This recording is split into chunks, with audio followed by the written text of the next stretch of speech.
Number 1. News 4 Tucks and Tumble.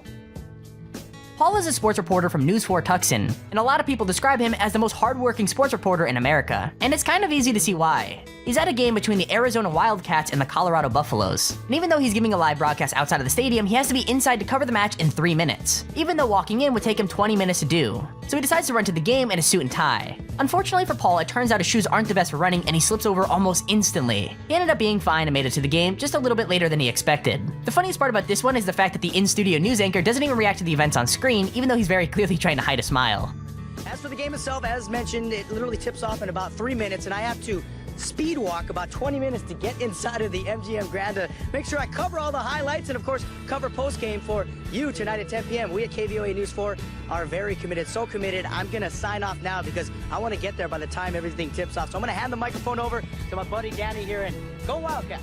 All right, hey, Paul, get you inside. Enjoy that game. We'll see you back here at 10 o'clock. Number 2. Snowboard Fail.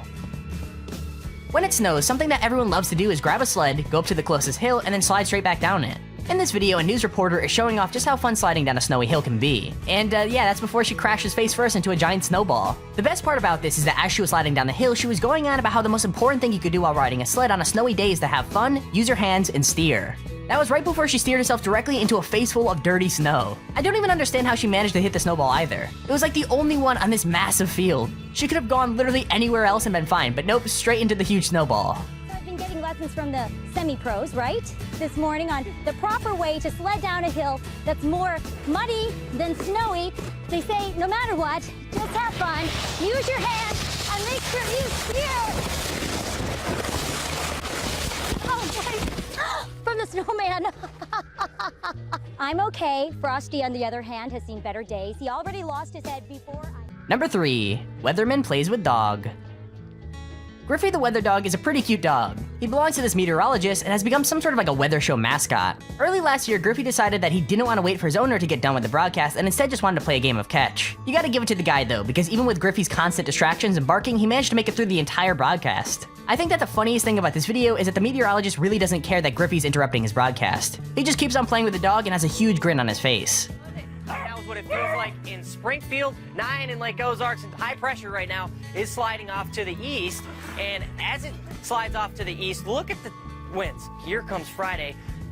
Hey, you can see the winds really strong out of the southwest. Oh gosh, you really want to play. Yesterday he was quiet. Today, ladies and gentlemen, we have a different dog. Our west winds start to move in, and it gets even warmer heading into Saturday. Notice the system rolling just down to the south. Clear skies this afternoon. Okay, take a look at future temperatures here. Number 4. Tarantula crawls onto anchor. In 2014, Fox 5 New York had a guest called Jungle Bob who works at a reptile center called Reptile World. He brought along 3 animals, a tarantula, a giant frog, and a huge lizard. He came onto the show to dispel myths about some of the animals. Most importantly, the rose-haired tarantula. He thought that the best way to dispel the rumors and myths would be to let the tarantula walk all over the anchors of the new show. The spider walks up the male anchor's arm first, and after that, Jungle Bob let the spider walk around on the female anchor's hand. Of course, it doesn't end there. He grabs the spider and puts it directly onto the woman's chest, and it stayed there for the rest of the 10-minute segment. I mean, it's not like the spider moved around or tried to attack the anchor, but it can't be nice to suddenly have a giant spider walking around on your chest. Jungle Bob, do you have insurance? We are fully insured, yes. And she'll just stay there the rest of the show. She's going to do a little web on you. That's okay. Wow. This is like cutting your teeth. Listen, you lady. hang on to Rosie. Who else do we have? Rosie, You have that you there. and I got to make a If we deal can move here. this a little bit here, we got a we can very, close very these. interesting... She'll actually stay on She'll stay right there. If you my just chest. stay calm. Anything goes wrong, yell out for Dylan. He's here to help you, okay? A very, very cool amphibian. Now here's amphibians are what? The slimy animals, the newts, the salamanders, the toads. You got a frog for us, And right? of course the frog. So people are afraid of frogs, usually not, this right? is a huge... Number 5. John Nicely Crystal Meth.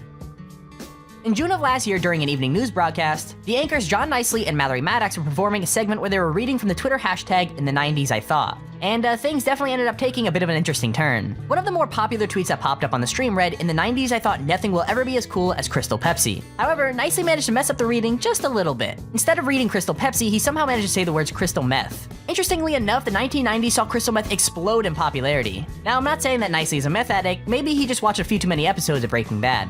Either way, it was a really funny fail. Use. Remember the green flashing, in the dial-up? Oh, yeah, sure yes. do. And I thought nothing will ever be as cool as Crystal Meth. Pepsi. And What did I say? Crystal Pepsi. Yes, Crystal Pepsi. Sorry. Well, in the 90s, I thought the sound of dial-up internet was all been there. Number 6. The Fisting Obamas. On a Fox 2 broadcast from back in 2009, a guest speaker was talking about affection and relationships and related it back to Barack and Michelle Obama. Now this usually would be a pretty good link, but unfortunately the speaker was trying to be hip and trendy and was trying to connect to the younger viewers. And yeah, it really didn't turn out too good. According to the speaker, Barack and Michelle do a lot of touching, kissing, and even fisting with one another. Yeah, that's literally what she said live on air. You can even hear the show presenter chuckling in the background as she clearly knows what the word actually means. Now the person was probably trying to reference the whole fist bump thing that some people do and not the sexual act, but hey, the person clearly didn't know the other meaning to it. They do a lot of touching, kissing, even fisting with one another. And when they kiss one another, if you notice, they actually look at one another and kiss each other on the lips. And that is so very important because couples really need to feel like they're physically bonded to one another. Number 7. Crazy Weather Map. Corey is a weatherman who had a spot-on commentary of this January 2015 Fox 10 weather broadcast. According to Corey, the weather map basically generates the temperatures itself, and usually it works pretty fine. Not so much this time, though. The map was showing crazy temperatures like 2,385 degrees, which is around the melting point of steel. Instead of calling the weathercast off, Corey runs with it and gives a hilarious commentary. There's not much you can do in situations like this, so I'm glad that Corey decided to take like a comedic route. The video instantly went viral and now has over 6 million views. Get out of anywhere along this 60 years. Very warm. Surprise is starting to heat up as well at 1,300 degrees. So again, the safe spots seem to be Chandler and Mesa. Scottsdale is doing okay so far, but you know, you're sort of surrounded by some pretty intense heat. So, you know, again, I'm not your dad, but I would get out while you still can. I think steel boils at about this temperature, so Cave Creek, there's probably nothing left up there right now. So don't even bother looting up there. It's not going to be worth it. Number 8. Hockey commentator slip-up. This clip is only 5 seconds long, but it's 5 seconds of pure comedy gold. If you don't know what an innuendo is, it's basically when you make a suggestive comment, and that's basically what this guy did. Now keep in mind, obviously he didn't intentionally mean to say this, and right after saying it, he's completely embarrassed. And that basically explains the instant face of regret after he claims that one of the players was standing in front of the net with 8 inches of his shaft in his hand. Probably not the best way to describe a hockey stick. He's standing in front of the net with about 8 inches of his shaft in his hand. He's standing in front of the net with about 8 inches of his shaft in his hand.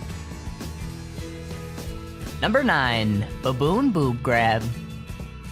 In 2013, Sabrina Rodriguez of the Fox 40 News Channel was doing a report on baboons in Sacramento, California. She was reporting from the Lodi Grape Festival to find out why baboons love grapes so much with her baboon co-host, Mickey. Now obviously Mickey had more than grapes on his mind because he immediately grabs onto Sabrina's boob and gives the camera a massive smile. You've got to hand it to Sabrina though. Throughout the entire incident, she just keeps like a professional face on and continues with the broadcast. I am being joined right now by Mickey, the baboon, and we're going to be...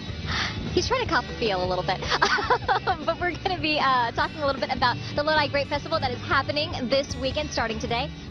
Number 10. Chairman falls off chair.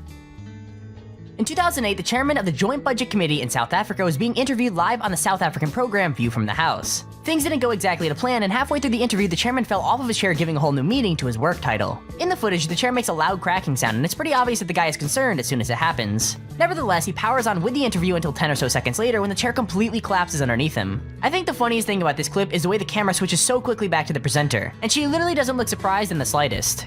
To actually digest and go through the documentation that is going to be presented to the public. And the opportunity for proper engagement is actually after the tabling of the